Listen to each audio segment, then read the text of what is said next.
And every time someone saw the pirate flag of Blackbeard, they would try to get away as fast as they could.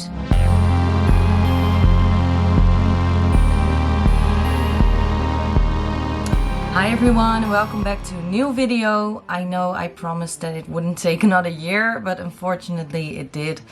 But anyway, I'm back. I already made some new scripts, so I don't really have to do a lot of research anymore. I only have to make videos. But it's very hot in the Netherlands right now, so I'm trying to make a video each week, because otherwise I will burn up here, because it's really, you're gonna sweat very easily.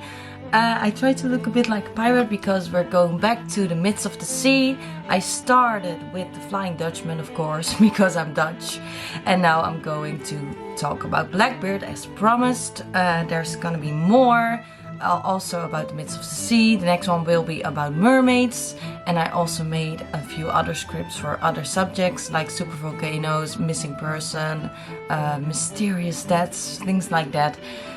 Let's just start with it. And yeah, as I said, we're gonna talk about Blackbeard, which was one of the most fearsome pirates of the sea. And we're gonna talk about the myths, the legends, and everything we don't know about him yet. Please keep in mind that most of the facts about his early life and origins are made up or speculations, so take everything with a grain of salt. Okay, let's hop on my pirate ship and talk about Blackbeard's life. Blackbeard was of course not his real name. It was a pseudonym that was used as a pirate name. The actual name of Blackbeard is believed to be Edward Teach, or Tetch, or even Tack.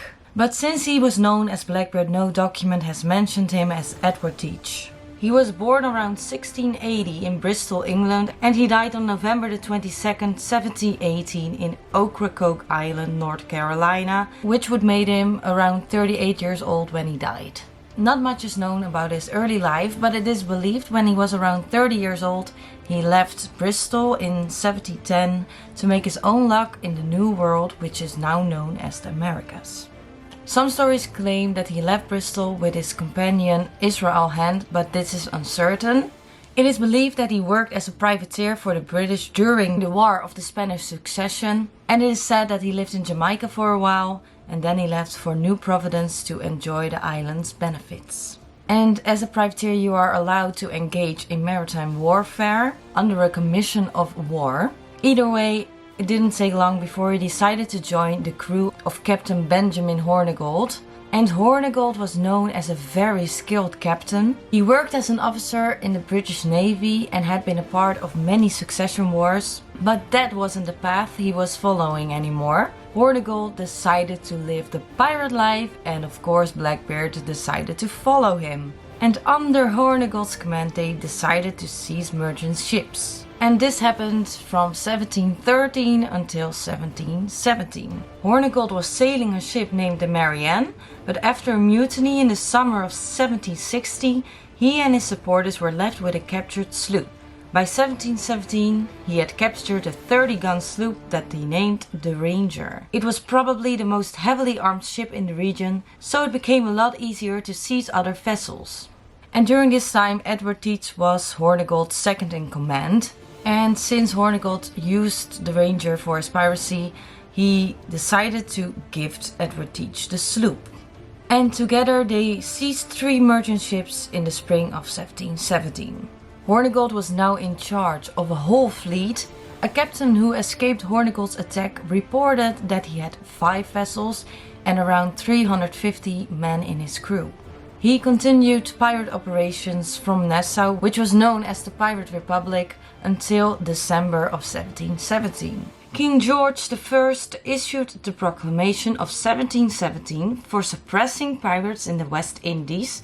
This document granted a pardon to all pirates who surrendered themselves to a colonial governor or a governor under the domain of the British Empire safe passage. If they surrendered, they would get a clean slate of their record. They also gave rewards for capturing other captains who were guilty of doing piracy. All the pirates who would not turn themselves in would have a price on their head. So Hornigold decided to request a pardon, and Woodes Rogers, the royal governor of the Bahamas, granted him one, but only if he would work as a privateer for him. Hornigold agreed and left his piracy ways behind him. He took the Ranger and one of the sloops and left the Revenge and the other sloops with Edward Teach, and the two would never meet again. And after Hornigold's pardon, Blackbeard didn't have anyone to follow anymore. So he started to spend his days drinking and gambling away his money. Very relaxing, but of course, someday the money would be all spent. He was not alone at the island. There was also another pirate called Charles Vane. He was also very notorious, and he dared Blackbeard to start his own crew and to sail the seas again. And Blackbeard really liked challenges, so he said, yes, of course I'm gonna try it. And he managed to recruit 18 men to accompany him on his sloop. And together with his crew he managed to capture small fisher boats. This wasn't enough for Edward Teach, or now known as Blackbeard, and he wanted to attack bigger ships as well. So he captured the French frigate La Concorde with 40 cannons on board, which would be known as the famous ship we all know, the Queen Anne's Revenge. And this is when his reputation that he still has today started building up. For 18 months he terrorized the Caribbean Sea. He would plunder merchant ships and seize valuables like food, liquor and weapons. Although it is not known if he actually killed people, stories started spreading that he did, and he used that for his own good, of course. Stories started spreading about his evil ways, and every time someone saw the pirate flag of Blackbeard, they would try to get away as fast as they could. And Blackbeard had headquarters in the Carolinas and also in the Bahamas. He lived on the island Nassau, where he worked with Hornigold before he started his own new adventures. He even made a deal with the governor of North Carolina, Charles Eden, to give him some of his plunders in return for unofficial protection, a deal which most of the other governors did not agree with. While Blackbeard was in Nassau, he didn't let Wood Rogers, the one I mentioned before who gave all the pardons, stop him from being a pirate. It was very hard for him to avoid Rogers, so he decided to leave Nassau. By May 1718, Blackbeard was at the height of his power. He became rich and notorious, especially because of the deal he made with Charles Eden. And as I said before, the governors did not agree with it, especially the governor of Virginia, and he decided to get rid of Blackbeard once and for all. In November 1718, the Queen Anne's Revenge was attacked by two ships under command of Lieutenant Robert Maynard, who was ordered to capture Blackbeard. This happened near Ocracoke Creek in North Carolina. Many of Blackbeard's crew were not on the ship, so Maynard had an advantage. But Blackbeard also had an advantage because he had cannons on his ship and Maynard did not. He used them against Maynard's ship and many of his soldiers died on the spot. But Maynard was also very clever because many of his soldiers were hiding below deck to avoid the cannons of Blackbeard. But of course Blackbeard was very experienced and he also had another plan, and he decided to sail into shallow water. Maynard's ship hit the seabank and got stuck. Blackbeard attacked another 2 times before he entered the ship. As I said, the soldiers were below deck hiding and waiting, and Blackbeard didn't know that, so he thought there were only 2 survivors, him and Maynard. Eventually the soldiers came up and Blackbeard was shocked to know that he was outnumbered. Blackbeard and Maynard faced each other in a duel. Blackbeard fired several shots against Maynard but he missed. Maynard did the same and he succeeded in shooting Blackbeard, but Blackbeard continued fighting. Blackbeard even came close to breaking Maynard's sword. Eventually the other soldiers came in and started helping Maynard to defeat Blackbeard. One soldier jumped on Blackbeard's back and he injured him. At that exact moment Maynard took his sword and decapitated Blackbeard. He used Blackbeard's head as a trophy and placed it on the end of the bowsprit of his ship. Blackbeard was finally defeated and the most fearsome pirate of all time was no more. Blackbeard was dead, but of course he still lives on in all the myths and legends, even in TV shows like Black Sails or like a game Black Flag from Assassin's Creed, and I will tell you some of the myths and legends that are known about Blackbeard. As we see a lot in pirate movies, they always have a map where there is an X on the map, and that's the place where the pirate would hide his treasure. And such stories are also told about Blackbeard, that he would hide his treasure and try to find it later. It's most likely a myth because there's only one confirmed case of a pirate who buried his treasure, and that was William Kidd. And we know that because William Kidd's riches were dug up to use it against him in trial. Legend has it that Blackbeard's treasure chest lies on the ocean floor of the coast of Maryland, protected by a curse that prevents anyone to capture it. Literature even suggests that it was hidden in the Bermuda Triangle and that everyone who tries to find it is gonna disappear there. Some say that his ghost is guarding the treasure, and others say that he will never rest until his treasure is found. It's a bit like the Flying Dutchman story, if you ask me.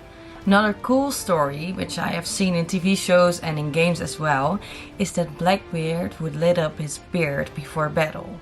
He would weave hemp into his beard and set it alight before the fight would start to intimidate his enemies. Most likely he used small candles or pieces of a fuse to light in his beard. They would not burn like fire, but you would see a lot of smoke, and that would help him give his demonic appearance. And like many other men, Blackbeard needed a woman next to him. Who doesn't? And if you would believe the myths, he would have 14 wives in his life. Which sounds a bit ridiculous if you ask me, but who knows. But of course it's a myth because there is no evidence to support it. There's only one documentation that suggests that he married a young girl from North Carolina in 1718 named Mary Ormond. The ceremony is believed to have been presided over by the governor Charles Eden, who I mentioned before, but nothing is known about Mary Ormond's married life with Blackbeard. And if you would believe all the legends and stories, Blackbeard wouldn't take his wedding vows that serious. Sometimes Blackbeard would meet a woman and he would be very taken with her, and he decided to take her on his ship with him, which is also very weird because I heard that women were bad luck on a ship. And then the first mate would perform a marriage ceremony as a joke, and this might explain why people believe that Blackbeard had so many wives. Of course, there are many other myths and legends about Blackbeard, but if I would tell them all, this video would be super long. And if you think about it, Blackbeard was only a pirate for about 2 years, and yet he's the most notorious one, while there were other pirates who were pirates for much longer. And we don't even know if he really killed people, like I said before. Maybe he wanted this reputation to gain more power, to have more freedom to do what he wanted without thinking about it too much. And we all think about pirates as bad people, but don't forget that back then it was very hard to become rich if you were not born in a rich family or a privileged family.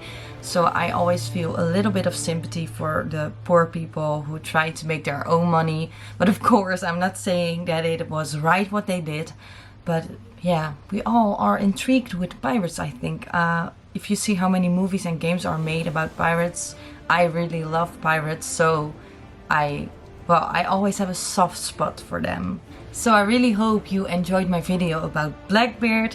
I'm gonna continue the series called The Myths of the Sea. First I'm gonna do some other videos, but I will be back with mermaids when I return to this series. And the other video will be about Anne Frank, about a jungle missing person case from the Netherlands, and also about Elvis Presley's death. So once again, thank you so much for watching. If you like it, please subscribe to my channel. That would help me out a lot because, well, it takes me a lot of time to make these videos and there are not many people who can find them on YouTube. So if you could help me with a like and a subscription, that would mean the world to me. And I hope to see you next time. Bye.